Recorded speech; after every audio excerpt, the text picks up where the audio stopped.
Hello everyone. Today we're going to be talking about the triangular trade that happened between the three countries, namely Britain, China, and India. So keep in mind that this triangular trade is happening in the 19th century. So 19th century implies between the timeline of 1800s to the 1899 CE. Now, before going on and actually talking about the triangular trade, it is important to understand, maybe get a little idea about the political or the economical background of these three countries, specifically China, because unlike Japan, which had an influence of China right from the time of the Qin dynasty. Unlike Japan, China remained pretty much economically isolated. It did not so-called open its boundaries for trade. So it's really important to keep in mind that China was isolated. That is, it did not want to trade with the West, as it believed, that West would bring a threat of colonization, which the West actually did, as happened in India also in the 19th century. So now getting into the triangular trade, for better explanation, let me just make a rough sketch of like a triangle. No means is it perfect, but okay, works. So at the top here we have Britain, because Britain is the mastermind. Britain, as we'll actually see how Britain is playing double agent right here. So Britain, India, and China.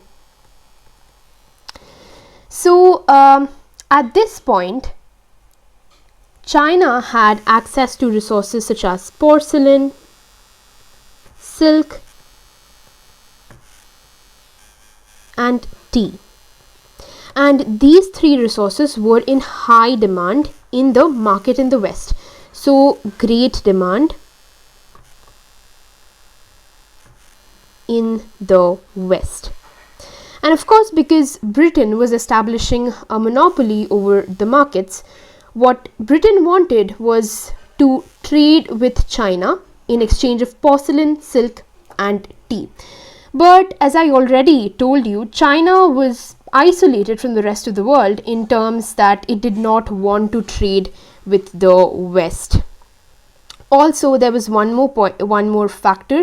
China did not accept any other payment except silver. So payment had to be in silver.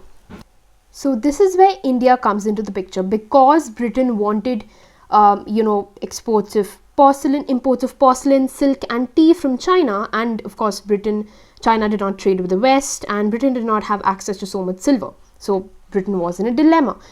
But they found a different payment option, found a new option, which was opium, the famous cash crop. And this is how India actually comes into the whole picture. So opium, of course, grew in India, and India, keep in mind, at that time was a colony of Britain. So they sold the opium in China, that too not directly. So Britain took the opium from India. So now Britain has the opium. And they sold it to China, but not directly, but to the company agents in China, because they knew that China did not want to trade with the West. So the company agents in the Cantonese area in China, and now the Cantonese is the south part of China, it's called the Canton area. Canton is also a port in China, south of China. So they sell it to the company agents in the Canton area, and as a return they get silver coins. Britain gets silver from these company agents, and through this silver they're easily able to trade with China and get access to porcelain, silk, and tea. So the company used the silver in Canton in return for letters for credit. The company used the silver to buy tea, silk, and porcelain and sold it in Britain. So this was overall the triangular trade between Britain, China and India. Britain is the mastermind. We actually see how Britain plays the double agent here. And yeah, that was it for the triangular trade. This is actually my first video, so if you liked it, please hit the like button. Also subscribe to my channel because I am a history enthusiast and I want to keep making videos related to history. So thank you so much for watching. I'll see you all in my next one.